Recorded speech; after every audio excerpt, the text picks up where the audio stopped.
Hello and welcome to this instalment of Talking Trim. I'm Jonathon Skinner and today we are looking at the front seats for the Triumph TR3.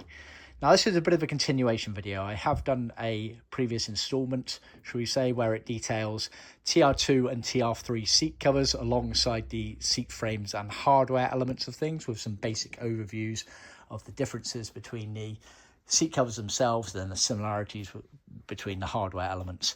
Just as a very brief overview, I will go over those details again, but effectively I do recommend that you watch that first video.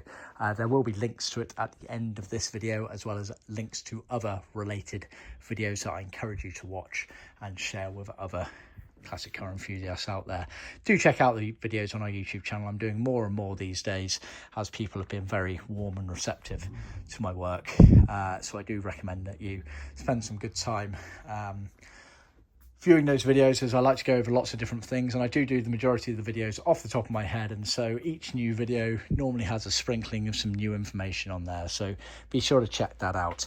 But as a very brief overview, the TR2 and the TR3 seat frames and seat hardware, i.e. the springs and the padding kits and the tacking strips, are identical to one another. The only difference on the seat frames was whether they tilted or were fixed. Generally speaking, the majority of the TR2s had both frames fixed, with some maybe having one tilt and one fix, and then into the TR3 models they tended to have that set up, one fixed and one tilt. However, there's never a rule of thumb on these things. They were extremely inconsistent on the production line, but effectively, apart from the tilt and fixed element of it, they were identical. The seat hardware, so the seat springs, the padding kits and the tacking strips, are identical between the cars. And the seat covers are pretty much identical, but they're not actually. And I did detail this in the other video, and I encourage you to watch it because I believe we're the only company in the industry that actually offers that distinction between the TR2 and the TR3 seat covers. There are a couple of subtle differences, but the main obvious one is all related to the base cover here. The TR3, which is what this is here, has a much wider border at the front there, and the piping actually dips down underneath that front edge perimeter, whereas on the TR2s it was a lot squarer. It came across the ridge of the spring there. Like I say, see the other video because I've got both covers side by side and you can clearly see the difference there. A lot of other companies out there, in fact the majority of them, if not all of them, only offer this version here, which is the wider border, whereas we know that the early TR2s certainly had a narrower border. We're not sure when the change happened. I think somewhere towards the end of the TR2 production era, because we've certainly seen some TR2s where they had this set up here, but we are aware of the difference. And generally speaking, as a rule of thumb, unless you instruct us otherwise, we will supply TR2 seat covers as they should be for the earlier versions, which is along that ridge there, and the TR3s as per this. In terms of the overall look and feel of them, apart from that element there, they do pretty much match up. There are some very, very subtle differences, but nothing much to write home about apart from that element there.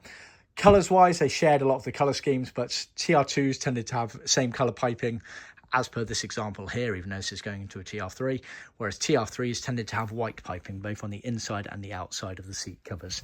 To reference in a book here, we got some, there we are, perfect TR3 there, so red, and it had white piping going both on the inside and outside. TR2 here, same colour all the way through.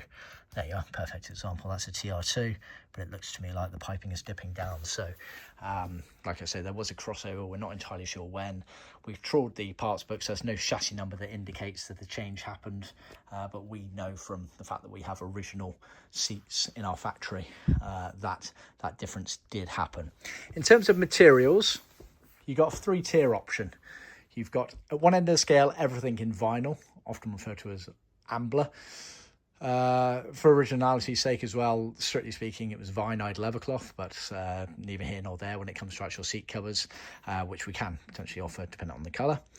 Then at the other end of the scale, you've got full leather, which is an upgrade option. It's a special order, basically, which is what these are.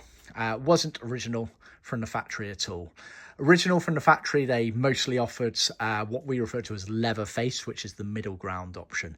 Basically, as it says in the name, the facings of the seats were leather. So the bits that touch your body when you sit in the seat are leather. So pleated panel, horseshoe. Pleated panel, horseshoe would be leather. Then the surrounds here, the surround there, and the back of the backrest here would be vinyl, as with the retainer here. So bear that in mind. So 3 tiers, one end of the scale vinyl, other end of the scale full leather, which is an upgrade option, middle ground option, leather faced. Worth noting, what we refer to as leather faced, other companies refer to as a leather, and a lot of the heritage certificates refer to it as leather, but it shouldn't be confused with full leather. So bear that in mind. If you're trying to compare apples with apples, certainly on price, there will be a fairly significant difference. So do not confuse our full leather with our leather face versus other people's leather option. When it comes to leathers, so just to show you, this is vinyl.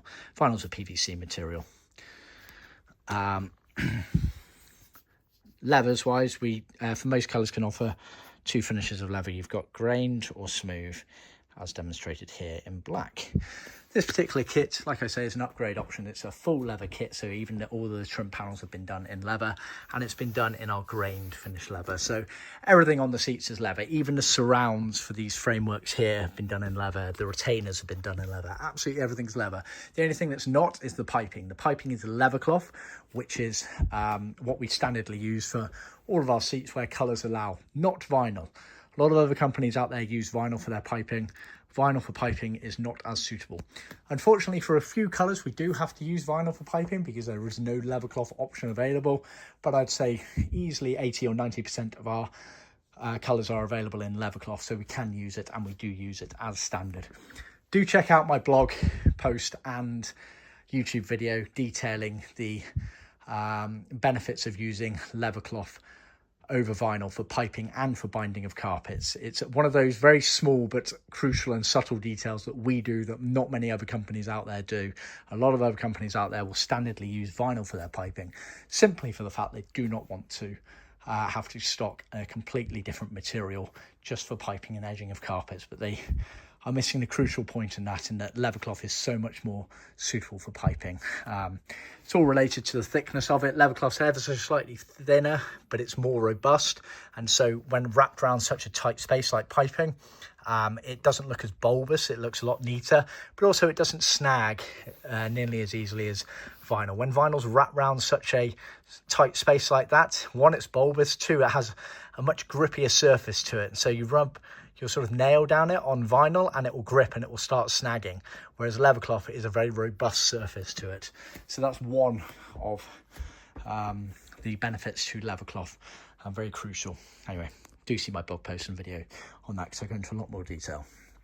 But yeah, so this has been done in full leather, so it's an upgrade kit. It's been done in our tan leather grains. Customer over in America has sent us his seat frames, and we have replaced all the other hardware elements of them.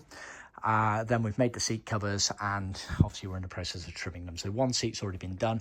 It's worth noting that both of his seats are tilt seats. Like I say, normally you would have 1 tilt and 1 fixed, but both of his are tilt, which you can see by the mechanisms down here.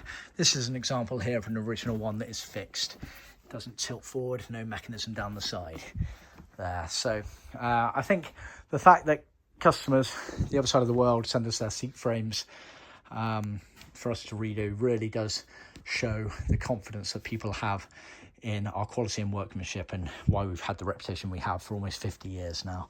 So yeah, like I say, he sent us his seat frames, and we're doing all the job for you. So I just wanted to, or for him rather, I just wanted to go over elements of this. 1, to showcase our beautiful work, but 2, to give you a bit of a background as to how everything kind of goes together. It's not going to be a trimming guide.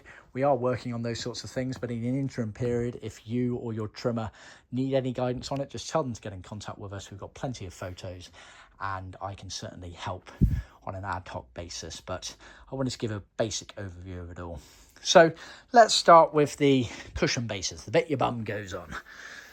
So they're effectively trimmed to the spring. The springs for the TR2s and the TR3s are the same as one another, but they were different for the TR3A, and that's a crucial difference as well, so just bear that in mind. I have done another video really detailing the differences, so bear that in mind. So you get a spring unit, and then you get the padding kit as well. Now, as mentioned in my previous video, we actually use foam for the padding kit. Originally they used a kind of a fibre horsehair, which we deliberately do not use. We have actually got it, we use it for our E-types, but for these seats here, we've always found that foam works a lot easier and neater and creates a better plump finish and is nowhere near as messy either. So we revert to that, but you basically get a scrim cover that goes over the spring, then foam on the side, foam on the top, and then the seat cover gets trimmed to it.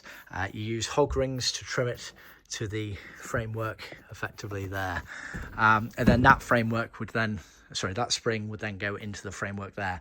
Now, before you get started, we always recommend that you actually do a dry fit of the spring into the framework to make sure you don't need to do any manipulation of the spring. It's certainly not unheard of that you might have to manipulate the spring.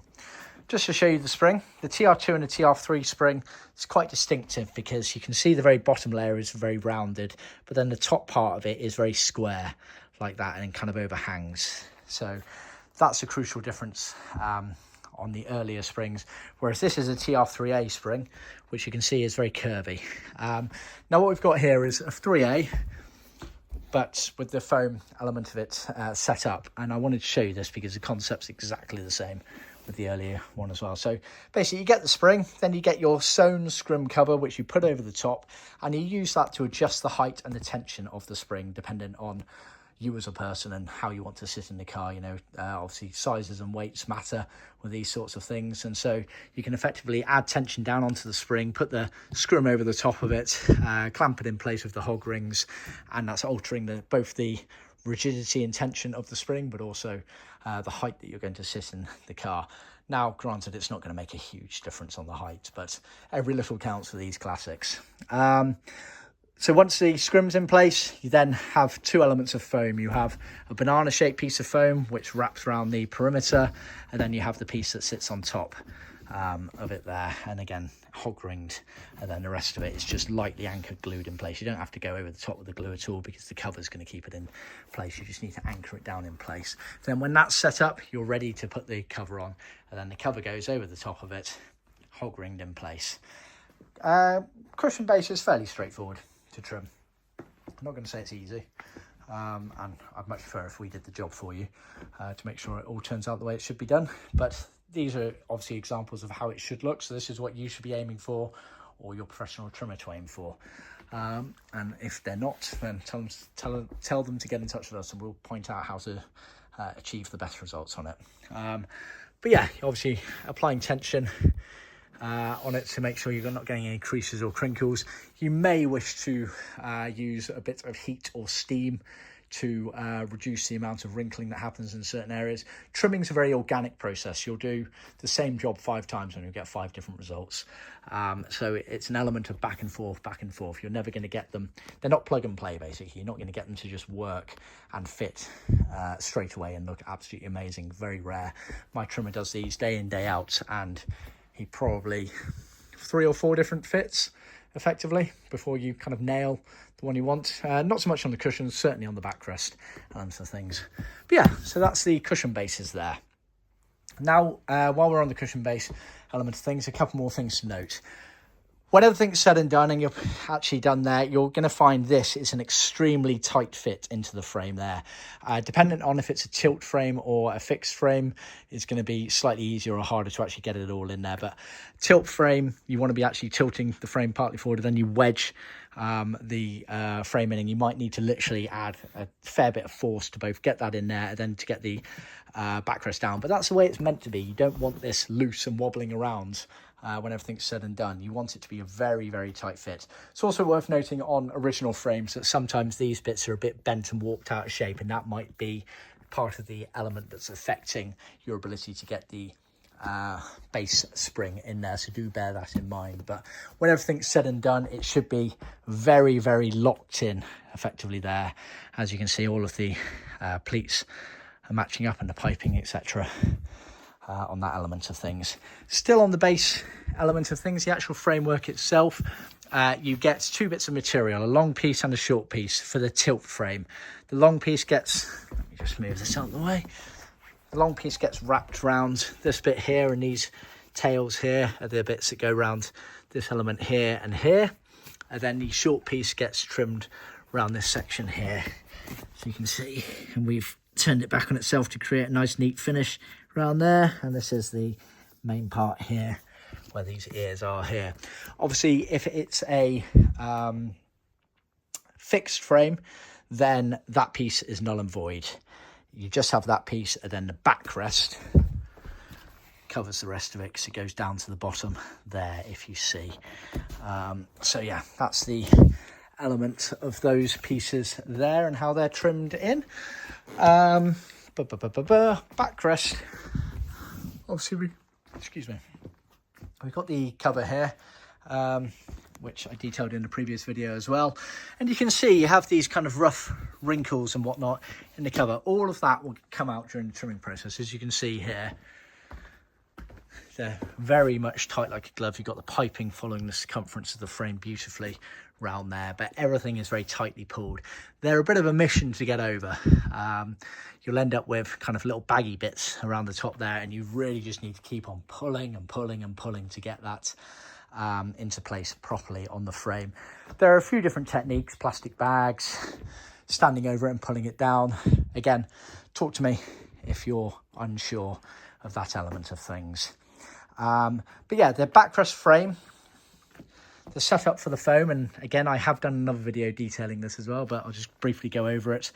You had two pieces of foam, basically. You had a thick foam which sits in the center curved section, and then you had thin foam that went over the back and wrapped around the top of it there and glued in place.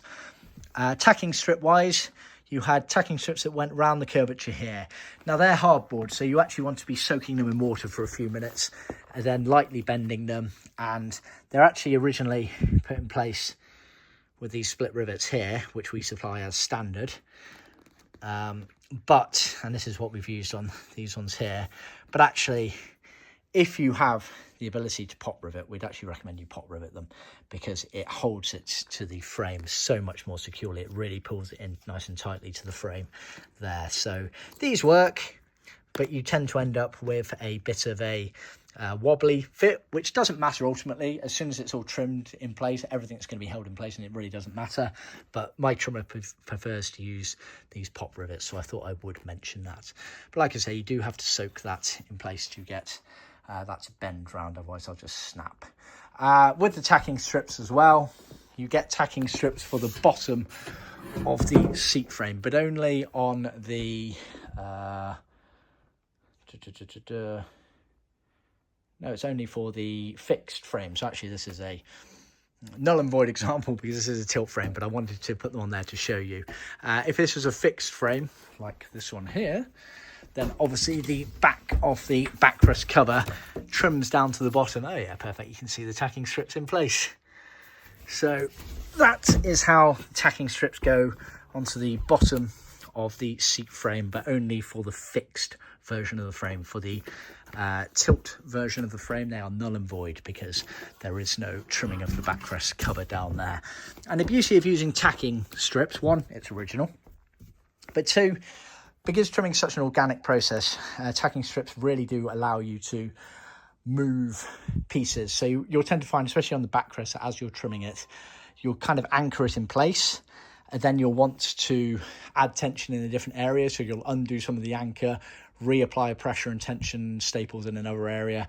And it's a very clean and easy way of going back and forth, which is what you need during the organic process of trimming a seat. If you're using glue the whole time or clips, it can get glue very messy, clips very painful, to put it shortly and bluntly. So tacking strips are great. So we do encourage people to use the tacking strips because it's so much easier to just untack and redo. Yeah, so that's the setup on the backrest with the foam paddings and whatnot, which kind of brings me to the end of this video. Now, obviously, I'm going to be doing a third installment, which will be all of it fully trimmed up and get some lovely photos for our website as well. But I wanted to just do that basic overview there. So I'm not going to go too much further into any more detail because I'll do that in the third installment. But as you can see, everything's looking as it should be between the original and the aftermarket. Our versions here, we are meticulous in our original templates and pattern making, and we've obviously been doing this for almost 50 years. So we do the same stuff over and over and over again. We don't do a huge range of cars like a lot of restoration companies out there. We focus on a very select range of cars, and Triumph TRs was the first ones that my father ever got involved in, and so that is our bread and butter with a lot of these things. But yeah, thought I'd show you these bits and bobs. So like I say, this is the second installment, so be sure to check out installment number 1, which was the covers and the hardware. This is the second one, and then there will be a third one which will detail the seats fully trimmed up, ready to be sent to our customer over in America. Thanks for tuning in. Please remember to like, subscribe and share with other classic car enthusiasts. Of course, remember to check out the videos at the end of this video, as well as all the other videos on my YouTube channel, and so giving lovely in-depth knowledge to our products and overall elements to these cars, trying to use it as a bit of a educational base for people. Of course, if you have a TR2 or a TR3 that you are restoring, please do get in contact via our websites. Any questions or comments that you feel you want to leave below, please do. Once again, thanks for tuning in, and I'll see you next time. Thank you.